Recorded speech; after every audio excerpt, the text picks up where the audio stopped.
하나님의 말씀 열왕기상 11장의 말씀을 보시겠습니다. 그 즈음에 여로보암이 예루살렘에서 나갈 때에 실로 사람 선지자 아히야가 길에서 그를 만나니 아히야가 새 의복을 입었고 그 두 사람만 들에 있었더라. 아히야가 자기가 입은 새 옷을 잡아 12조각으로 찢고 여로보암에게 이르되 너는 10조각을 가지라. 이스라엘의 하나님 여호와의 말씀이 내가 이 나라를 솔로몬의 손에서 찢어 빼앗아 10지파를 내게 주고 내가 너를 취하리니 너는 내 마음에 원하는 대로 다스려 이스라엘 위에 왕이 되되 내가 만일 내가 명령한 모든 일에 순종하고 내 길로 행하며 내 눈에 합당한 일을 하며 내 종 다윗이 행함같이 내 율례와 명령을 지키면 내가 너와 함께 있어 내가 다윗을 위하여 세운 것 같이 너를 위하여 견고한 집을 세우고 이스라엘을 내게 주리라. 하나님께서 우리에게 허락하신 은혜 가운데 지난 한 주간 평안하셨습니까? 오늘 우리가 다시 말씀으로 만나게 되었습니다. 성령께서 우리 각자의 심령에 함께 하셔서 이 말씀 가운데 우리에게 필요한 기별들을 허락하시기를 이 시간 간절히 바라겠습니다. 우리는 지난 시간에 신명기 17장의 말씀을 살펴보았는데 그 말씀 가운데 누가 이스라엘의 왕이 될 자격이 있는지가 나와 있습니다. 이스라엘의 왕이 되는 자격은 두 가지가 필요했는데 먼저는 그는 이방인이 아니어야 했고 또 한 가지는 하나님께서 택하신 자여야만 왕이 될 수가 있었습니다. 사울의 시대에 그랬던 것처럼 이미 왕이 있던 솔로몬의 시대에 왕의 자격을 갖춘 사람이 성경 가운데 등장하게 된 것입니다. 이 왕의 자격을 갖추게 된 사람의 이름을 성경은 우리에게 여로보암이라라고 소개합니다. 그는 큰 용사였다라고 기록되어 있습니다. 그의 유능함을 알아보았던 솔로몬으로부터 중요한 역사를 감독할 역할을 부여받았던 사람이었습니다. 그가 들판에서 하나님의 선지자 아히야를 만나고 이 선지자는 옷을 12조각으로 찢어서 그 가운데 10조각을 그에게 건넵니다. 그리고 여호와 하나님께서 당신을 10지파의 왕으로 삼으셨다는 말을 이 사람에게 전하게 됩니다.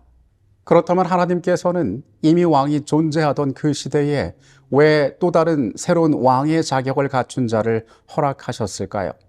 9절로 11절의 말씀입니다. 솔로몬이 마음을 돌려 이스라엘의 하나님 여호와를 떠나므로 여호와께서 그에게 진노하시니라. 여호와께서 일찍이 2번이나 그에게 나타나시고 이에 대하여 명령하사 다른 신을 따르지 말라 하셨으나 그가 여호와의 명령을 지키지 않았으므로 여호와께서 솔로몬에게 말씀하시되 내가 이러한 일이 있었고 또 내가 내 언약과 내가 내게 명령한 법도를 지키지 아니하였으니 내가 반드시 이 나라를 내게서 빼앗아 내 신하에게 주리라. 이스라엘 나라의 왕의 정통성은 혈통에 있지 않았습니다. 우리가 신명기 17장의 말씀에서 확인한 것처럼 이스라엘 왕의 정통성은 하나님께서 과연 그 사람을 택했느냐 택하지 않았느냐에 따라 정해지는 것이었습니다. 여로보암이란 사람이 왕의 자격을 갖추게 된 것, 하나님께서 선지자를 통하여 그에게 왕의 자격이 있음을 알리신 것은 솔로몬의 배도 때문이었습니다. 그가 올바른 길로 행하지 않을 때에 하나님께서 그의 나라를 빼앗아 다른 왕에게 주겠다고 말씀하셨던 것입니다. 이 여로보암이란 사람은 하나님께서 그를 직접 택하셨기 때문에 성경적으로 볼 때에 왕의 합당한 자격을 가지고 있는 정통성이 있는 사람이 되었던 것입니다. 선지자는 하나님께서 그를 왕으로 부르신 후에 어떠한 약속을 주시는지 이야기합니다. 내가 너를 취하리니 너는 내 마음에 원하는 대로 다스려 이스라엘 위에 왕이 되되 내가 만일 내가 명령한 모든 일에 순종하고 내 길로 행하며 내 눈에 합당한 일을 하며 내 종 다윗이 행함같이 내 율례와 명령을 지키면 내가 너와 함께 있어 내가 다윗을 위하여 세운 것 같이 너를 위하여 견고한 집을 세우고 이스라엘을 내게 주리라. 선지자는 겉옷을 찢어 10조각을 그에게 건네므로 하나님의 선택을 알렸습니다. 그리고 그와 동시에 그에게 하나님의 어떠한 약속이 주어졌는지를 이야기합니다. 이것은 우리가 성경에 앞서 보았던 사울, 다윗, 그리고 솔로몬에게 주어졌던 약속과 크게 다르지 않습니다. 하나님의 말씀을, 그분의 율법을 기초 삼아 나라를 통치할 때에 하나님의 약속된 축복이 너희에게 임할 것이라고 하나님께서 이야기하신 것입니다. 우리는 성경의 이 모든 내용들을 살펴볼 때에 하나님께서 분명하게 그를 왕으로 세우고자 의도하셨다는 사실을 바라보게 됩니다. 그러나 사람의 세상에는 두 개의 태양이 존재할 수 없었습니다. 이러므로 솔로몬이 여로보암을 죽이려 하매 여로보암이 일어나 애굽으로 도망하여 애굽 왕 시삭에게 이르러 솔로몬이 죽기까지 애굽에 있으니라. 다윗이 사울의 낯을 피하여 도망하였던 것처럼 여로보암 역시 솔로몬의 낯을 피하여 도망하였습니다. 그리고 그는 솔로몬의 죽음 때까지 애굽에 거하였습니다. 그리고 다윗의 아들 솔로몬이 그 열조에게로 돌아갈 시간이 이제 다가왔습니다. 솔로몬이 예루살렘에서 온 이스라엘을 다스린 날수가 40년이라 솔로몬이 그의 조상들과 함께 잠에 그의 아버지 다윗의 성읍에 장사되고 그의 아들 르호보암이 대신하여 왕이 되니라. 솔로몬의 죽음은 나라에 중대한 변화를 가져왔습니다. 표면적으로 그의 아들 르호보암이 나라의 위를 이을 다음 계승자가 되는 것처럼 보였습니다. 하지만 앞선 여로보암의 사건에서 우리가 보았듯이 이제 그 나라는 그들이 예상하지 못했던, 사람들이 생각하지 않았던 운명 가운데로 들어가게 될 것이었습니다. 북쪽 지역에 있던 도시 세겜, 에브라임 땅에 속하였던 그 도시로 솔로몬의 아들 르호보암은 사람들을 만나기 위하여 갑니다. 그들의 왕으로 인정을 받기 위하여 그 자리에 갔던 것입니다. 그런데 그곳에 모인 지파의 대표들로부터 다음과 같은 청을 듣게 됩니다. 왕의 아버지가 우리의 멍에를 무겁게 하였으나 왕은 이제 왕의 아버지가 우리에게 시킨 고역과 매운 무거운 멍에를 가볍게 하소서. 그리하시면 우리가 왕을 섬기겠나이다. 새로운 왕이 나타나고 백성들은 변화를 요구하고 있었습니다. 솔로몬의 치세가 많은 부분에서 아름다운 것처럼 보였지만은 그 이면에는 백성들의 희생과 헌신이 있었습니다. 솔로몬은 그의 치세 후기에 사치스러운 삶의 이유 때문에 백성들로부터 많은 것들을 요구하게 되었습니다. 노역은 무거웠고 세금은 가혹했습니다. 그래서 백성들은 새로운 왕이 될 르호보암을 향하여 그것을 가볍게 해달라고 청하게 되었습니다. 왕을 요구하는 백성들을 향하여 선지자 사무엘이 경고했던 그 일이 이때 현실로 벌어졌던 것입니다. 르호보암은 이 요구에 대하여 즉시로 대답하지 않습니다. 그리고 그에게 3일의 시간을 달라고 요청합니다. 이 사람은 두 집단과 이 문제에 대해 의논합니다. 한 집단은 그의 아버지 솔로몬의 시대에 그와 함께 있던 지혜로운 노인들과 이 문제를 의논하였습니다. 노인들은 그에게 이렇게 답하라고 조언합니다. 왕이 만일 오늘 이 백성을 섬기는 자가 되어 그들을 섬기고 좋은 말로 대답하여 이르시면 그들이 영원히 왕의 종이 되리이다. 솔로몬과 함께 했던 지혜로운 노인들은 왕이 백성을 섬기는 자가 되라라고 이야기합니다. 그렇게 하면 그들이 당신을 섬기게 될 것이라고 조언합니다. 왕은 또 다른 그룹과 이 문제를 의논합니다. 그들은 왕과 함께 성장했던 젊은이들이었습니다. 이 젊은이들은 왕에게 이렇게 대답하라라고 조언합니다. 내 새끼손가락이 내 아버지의 허리보다 굵으니 내 아버지께서 너희에게 무거운 멍에를 매게 하였으나 이제 나는 너희의 멍에를 더욱 무겁게 할지라. 내 아버지는 채찍으로 너희를 징계하였으나 나는 전갈 채찍으로 너희를 징계하리라. 젊은이들은 왕을 향하여 이야기합니다. 당신이 권위가 있어야 합니다. 당신이 힘이 있음을 보여주어야 합니다. 그러한 불평 따위는 눌러버릴 수 있어야 합니다. 그래서 당신은 그들의 질문에 끌려다닐 것이 아니라 강력하게 대응해야 한다라고 이야기합니다. 전혀 상반된 이 두 개의 조언 가운데 왕은 누구의 말을 들었을까요? 르호보암은 이 젊은이들의 말에 귀 기울여 3일 후에 이스라엘의 지도자들을 만나 포악한 말로 대답하였다고 성경은 이야기합니다. 이제 왕의 대답에 대한 반응이 나타날 시간이었습니다. 온 이스라엘이 자기들의 말을 왕이 듣지 아니함을 보고 왕에게 대답하여 이르되 우리가 다윗과 무슨 관계가 있느냐? 이새의 아들에게서 받은 유산이 없도다. 이스라엘아, 너희는 장막으로 돌아가라. 다윗이여, 이제 너는 내 집이나 돌아보라 하고 이스라엘이 그 장막으로 돌아가니라. 북방의 10지파는 더 이상 그들이 다윗의 집안이 통치하는 그 나라에 함께하지 않기로 결정하였습니다. 그리고 그들은 애굽에서 돌아온 왕의 자격을 갖춘 자, 하나님께로부터 택함을 받았던 여로보암을 그들의 새로운 왕으로 세웠습니다. 하나였던 나라는 이제 두 개의 나라로 갈라지게 되었던 것입니다. 그들에게 두 왕의 시대가 시작되었던 것입니다. 예루살렘으로 돌아온 르호보암은 나라의 분열을 원하지 않았습니다. 자신의 왕권의 약화를 원하지 않았습니다. 그래서 유다와 베냐민으로부터 18만 명의 용사를 소집합니다. 다시 통일을 위한 전쟁을 시작하려고 준비하였던 것입니다. 같은 민족 간에 피비린내 나는 내전이 시작될 위험이 있었습니다. 그때 하나님께서 선지자를 그들에게 보내십니다. 여호와의 말씀이 너희는 올라가지 말라. 너희 형제 이스라엘 자손과 싸우지 말고 각기 집으로 돌아가라. 이 일이 나로 말미암아 난 것이라 하셨다 하라 하신지라. 그들이 여호와의 말씀을 듣고 그 말씀을 따라 돌아갔더라. 전쟁을 준비하였던 르호보암과 유다 왕국은 하나님의 분명한 음성을 듣게 됩니다. 너희가 그 전쟁을 시작하지 말라라고 이야기한 것입니다. 이 모든 것이 나의 뜻이라고 선명하게 이야기하신 것입니다. 그러니까 북방에 새롭게 세워진 그 나라는, 북방에 새롭게 세워진 그 왕은 나의 의도대로 되었다고 하나님께서 선언하셨던 것입니다. 이제 새로운 시대가 열렸습니다. 여로보암이 북방의 왕으로 등극하게 되었던 것입니다. 성경은 이 여로보암의 시작에 대해서도 우리에게 이야기해 주고 있습니다.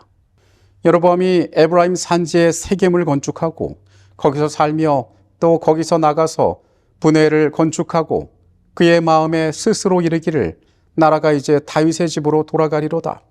만일 이 백성이 예루살렘에 있는 여호와의 성전에 제사를 드리고자 하여 올라가면 이 백성의 마음이 유다 왕 된 그들의 주 르호보암에게로 돌아가서 나를 죽이고 유다의 왕 르호보암에게로 돌아가리로다 하고, 왕이 된 여로보암은 앞서 등장했던 에브라임 가운데 있는 세겜에 새로운 나라의 도읍을 만들었습니다.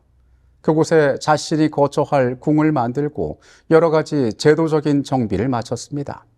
그가 나라의 기틀을 잡을 때에 그의 마음 가운데 있는 한 가지 고민이 있었으니 그것은 종교적인 문제였습니다.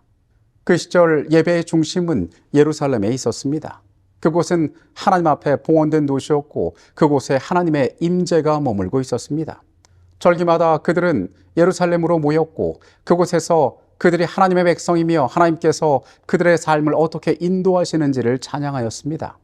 그런데 모든 형편이 바뀌어진 지금 예루살렘은 더 이상 그의 통치가 미치는 땅이 아니었습니다. 만약에 그의 백성들이 여전히 이전의 방법대로 예배하기 위하여 그 땅을 찾아간다면 그의 권세는 크게 약화될 것이 뻔하였습니다.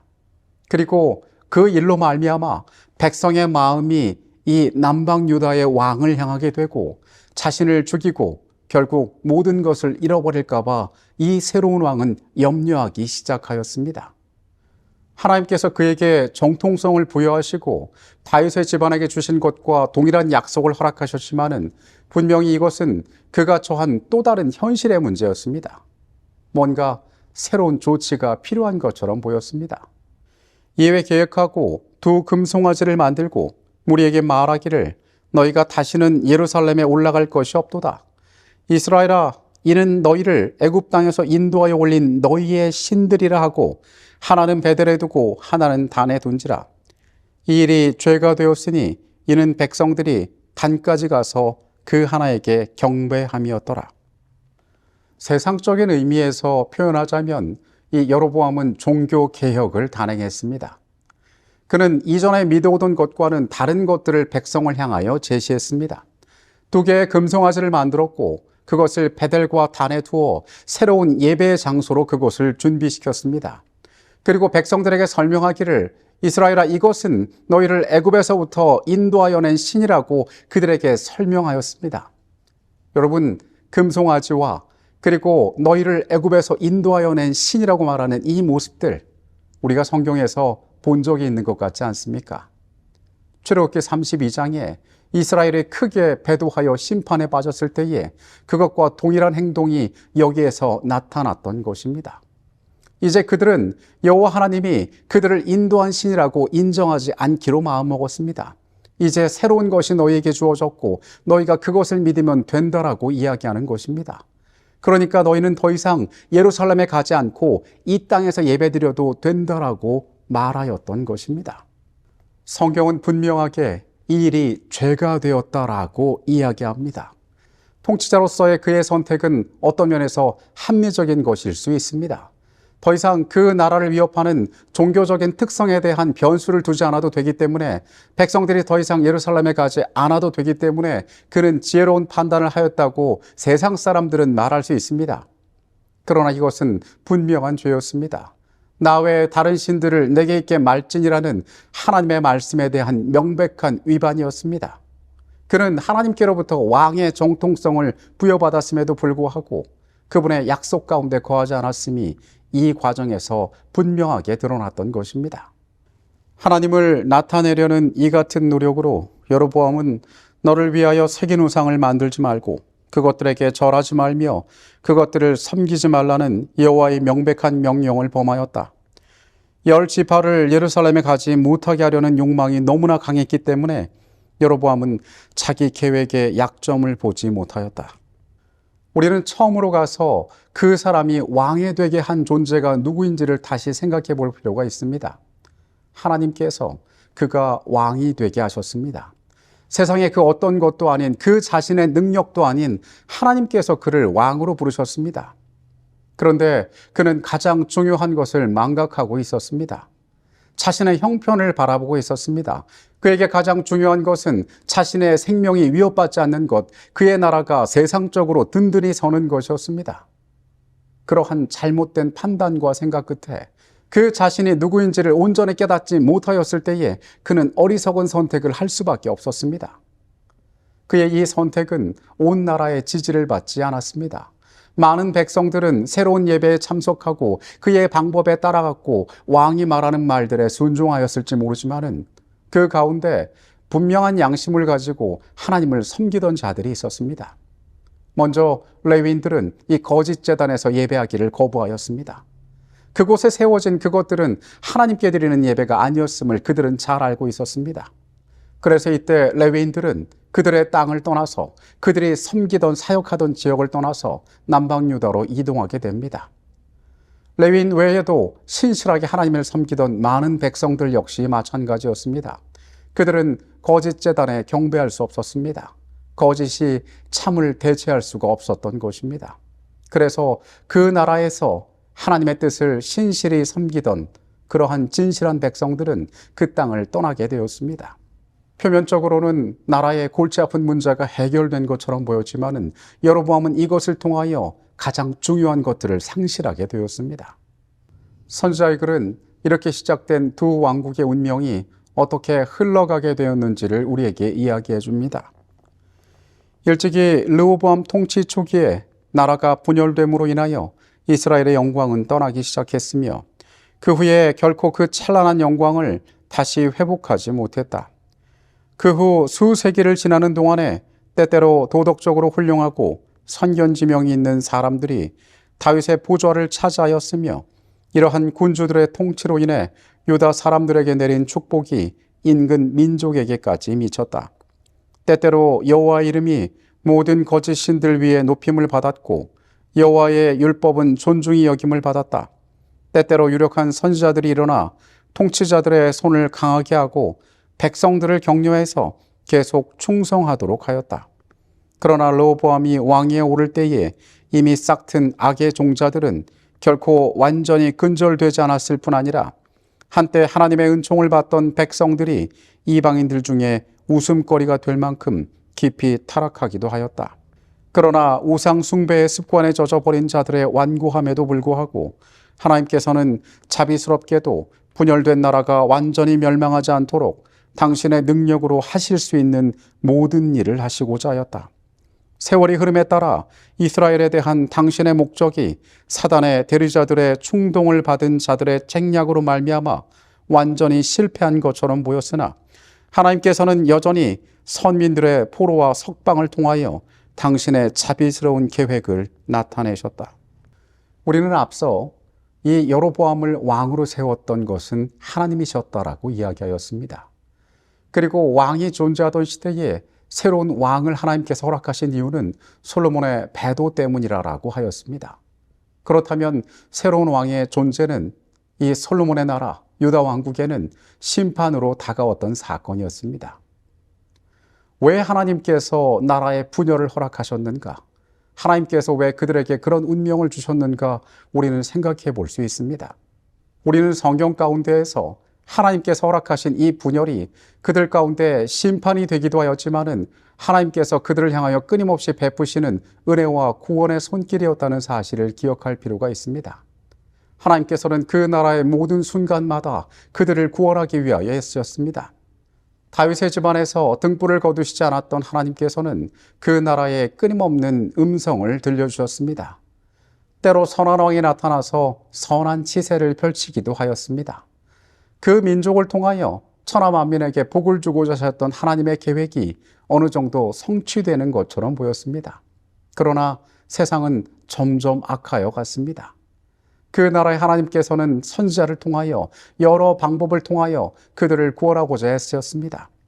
이 모든 일들이 하나님께서 그들을 심판하심은 물론 그들을 구원하시기 위하였다는 것을 우리는 기억할 필요가 있습니다. 새롭게 세워진 북방의 이스라엘의 운명이 어떠했는지 우리는 또한 선지자의 글에서 볼 수 있습니다.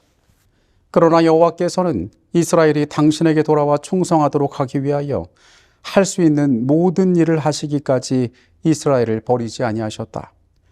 연달아 일어난 통치자들이 대담하게 하나님을 대적하고 이스라엘로 더욱 깊이 우상 숭배에 빠지게 했던 길고 어두운 세월을 통하여 하나님께서는 뒤로 물러간 당신의 백성에게 연달아 기별을 보내셨다. 하나님께서 당신의 선지자들을 통하여 그들이 배도의 물결을 멈추고 당신께 돌아올 수 있도록 가능한 모든 기회를 주셨다. 나라가 분열된 후에 세월 동안에 엘리야와 엘리사가 활동했고 호세아와 아모스와 오버자의 부드러운 호소를 나라 안에서 들을 수 있었다.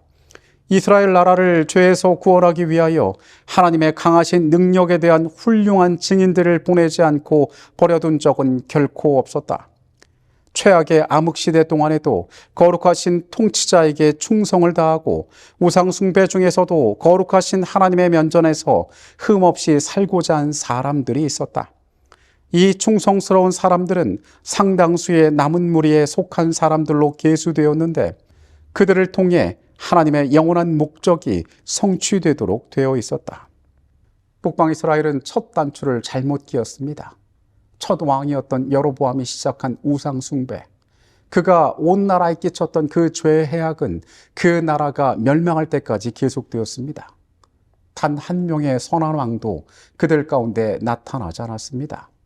아합과 같은 악한 존재들이 그 나라를 다스렸습니다. 온 나라가 배도하는 것처럼 보였습니다.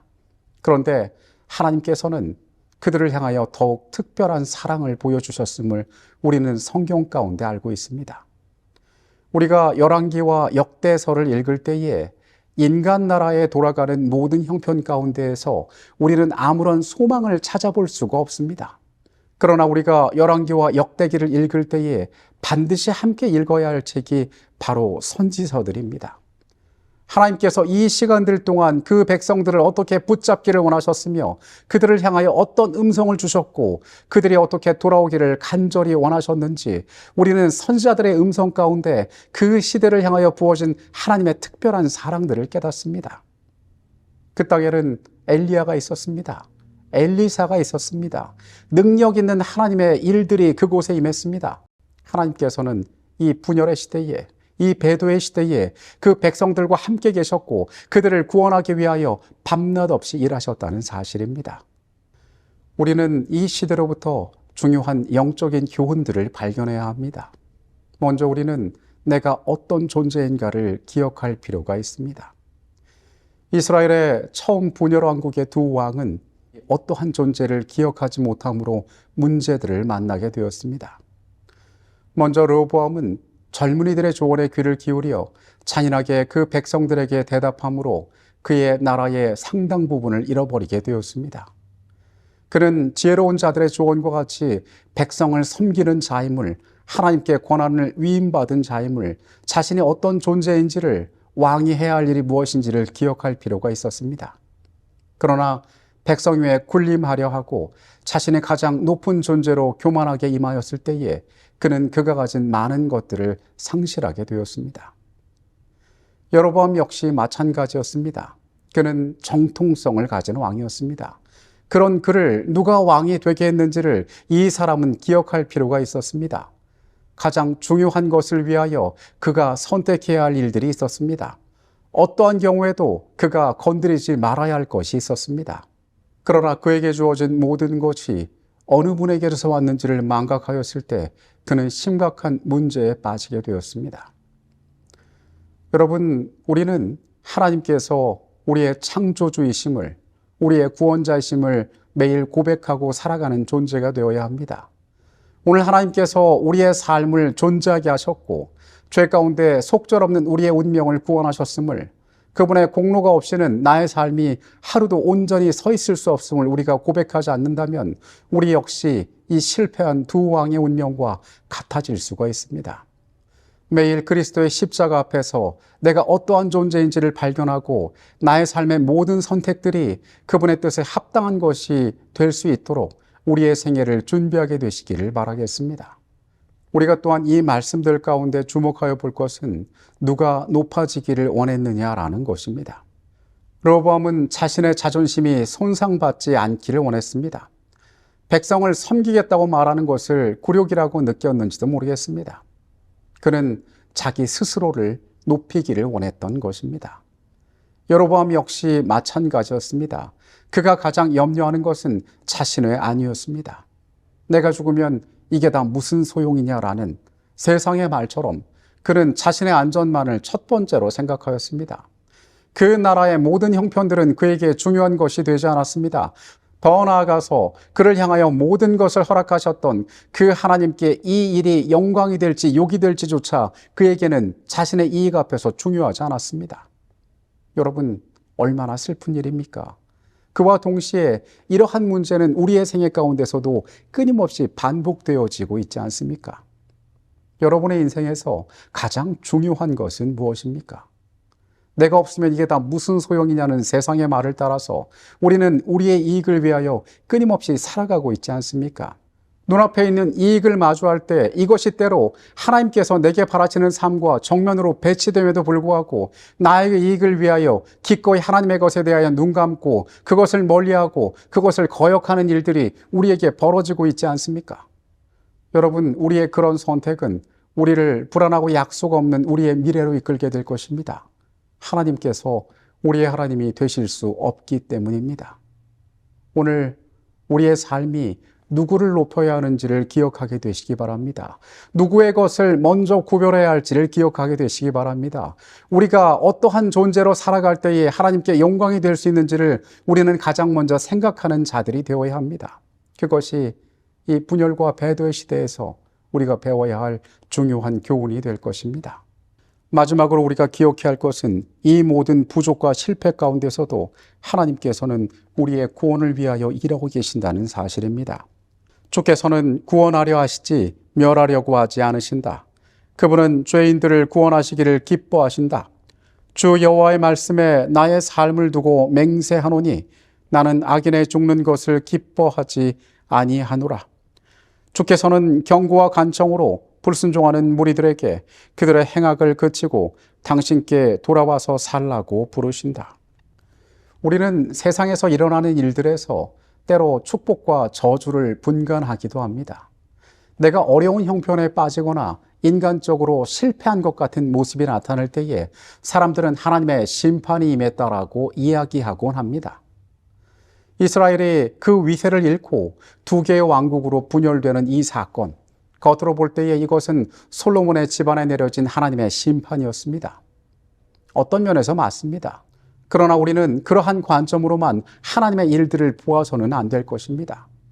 하나님께서는 그 백성을 경고하시고 심판하시지만은 그 백성을 어떻게 하면은 그들의 잘못된 길에서 돌이키실지 끊임없이 일하고 계신다는 사실입니다. 이 두 왕국의 배도 시대에 하나님의 은혜는 그 나라 가운데에서 단 한 번도 거두어진 적이 없었습니다. 주께서는 끊임없이 선지자들을 보내셔서 그들의 삶을 돌아오게 하기 위하여 애쓰셨습니다. 마찬가지로 여러분, 우리의 삶이 하나님에게서 멀리 떨어져 있고 우리의 지금의 현실이 그분의 약속대로 되어지지 않는다고 해서 그분께서 우리를 완전히 버리셨다고 생각하지 않게 되시기 바랍니다. 그분께서는 하나님 앞으로 우리가 더 가까이 올 수 있게 하기 위하여 끊임없이 우리를 향하여 그분의 자비의 말씀을 선포하신다는 사실을 기억하게 되시기 바랍니다. 나는 이미 버리워진 존재라고, 그분께서 나를 포기하셨기 때문에 내게 남은 것은 심판밖에 없다고 이야기하지 않게 되시기 바랍니다. 보내셨던 그 수많은 선지자들, 그분께서 그들을 통하여 보내셨던 그 음성은 그분의 나라를 위한 사랑의 기별이었음을, 그분의 간절함이었음을 우리는 이 시대 가운데 배워야 합니다. 그리고 동일하게 그 음성은 오늘 우리를 향하여서도 전해지고 있습니다. 오늘 우리는 이 분열과 배도의 시대를 바라봅니다. 그리고 우리의 시대가 겪고 있는 그 문제들과 어쩌면 크게 다르지 않음을 바라봅니다. 이 말씀들 가운데 중요한 교훈들을 기억하게 되시기 바랍니다. 내가 누구인지를 발견하고 누구를 위해 살아갈지를 기억하고 그 하나님께서 나의 삶을 위하여 오늘도 어떻게 애쓰고 계시는지를 우리는 기억할 필요가 있습니다. 그분의 은혜 가운데 우리의 시간들을 살아가게 되시기를 바라겠습니다. 이 시간 말씀을 마치겠습니다. 우리를 사랑하시는 아버지 하나님, 이 땅의 어떤 형편 가운데서도 주께서는 그분의 백성을 사랑하시고 그들을 기다리고 계심을 우리가 깨닫게 하여 주시옵소서. 분열과 배도의 시대 가운데에 우리가 교훈을 얻기를 원합니다. 하나님, 우리가 어떤 존재이며 나의 삶이 누구를 높이고 있는지 우리 스스로가 발견하게 하여 주시옵소서. 어두운 시절 선지자들을 통하여 그들을 깨우시고 돌아오라 호소하셨던 그 하나님의 음성을 우리가 기억하게 하여 주시옵소서.